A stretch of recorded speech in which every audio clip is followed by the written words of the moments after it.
Bonjour à tous, si vous regardez cette vidéo, c'est que vous avez déjà installé le pilote de votre tablette graphique. Il s'agit maintenant de prendre en main et de découvrir le logiciel Sketchbook que vous avez installé. Cette vidéo vous propose de vous familiariser avec l'interface, avec les fenêtres flottantes, les palettes et les curseurs, pour au moins savoir de quoi il s'agit.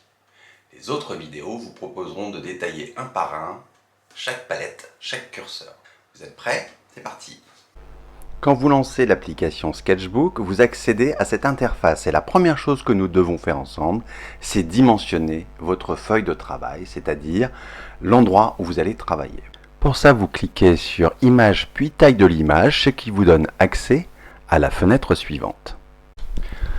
Vous remplissez avec les chiffres qui sont indiqués ici dans cette vidéo, c'est-à-dire une largeur à 4455 pixels et une hauteur à 3150 pixels. Et sur la taille du document, vous vérifiez bien que c'est 29,7 cm par 21 cm et surtout la résolution doit être à 150 pixels par centimètre. Je répète, 150 pixels par centimètre. Vous cochez bien conserver les proportions et rééchantillonnage de l'image. Nous voici avec un document dans lequel nous pouvons travailler sans que cela donne des documents trop lourds en mégaoctets. Pour avoir la même interface que moi, vous allez dans Fenêtre puis Présentation par défaut et l'application se présente sous cette forme-là.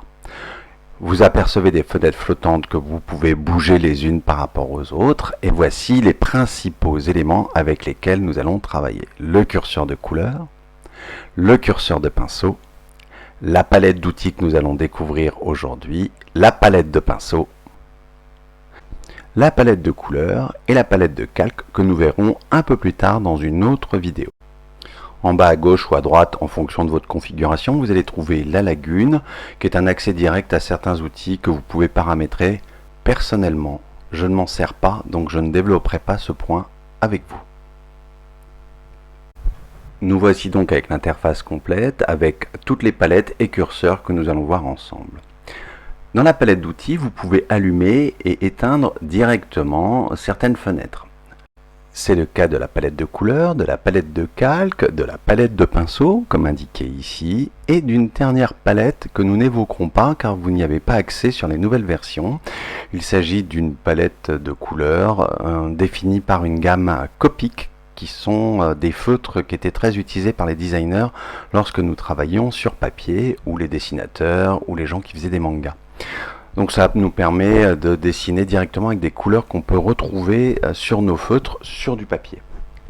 J'en profite pour vous montrer quelques outils qui sont indispensables pour travailler, qui est la flèche rouge qui permet de revenir en arrière et d'effacer ce que vous venez de faire, et la flèche verte qui permet de rééditer ce que vous venez d'effacer. Attention, cela s'applique aussi bien pour les traits que vous dessinez que pour les calques, la création ou la suppression d'un calque. Le dernier outil que nous allons voir est la loupe et elle fonctionne avec le stylet sur la tablette. Donc quand vous cliquez sur la loupe, vous accédez à un curseur bleu qui va vous permettre de modifier la position de la feuille.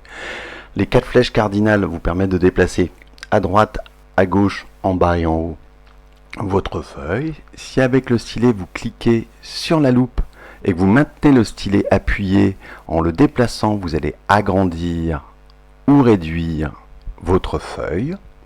Donc si je me déplace en haut à droite sur ma tablette, j'agrandis. Et si je me déplace de la droite vers le centre de la tablette, je diminue ma feuille.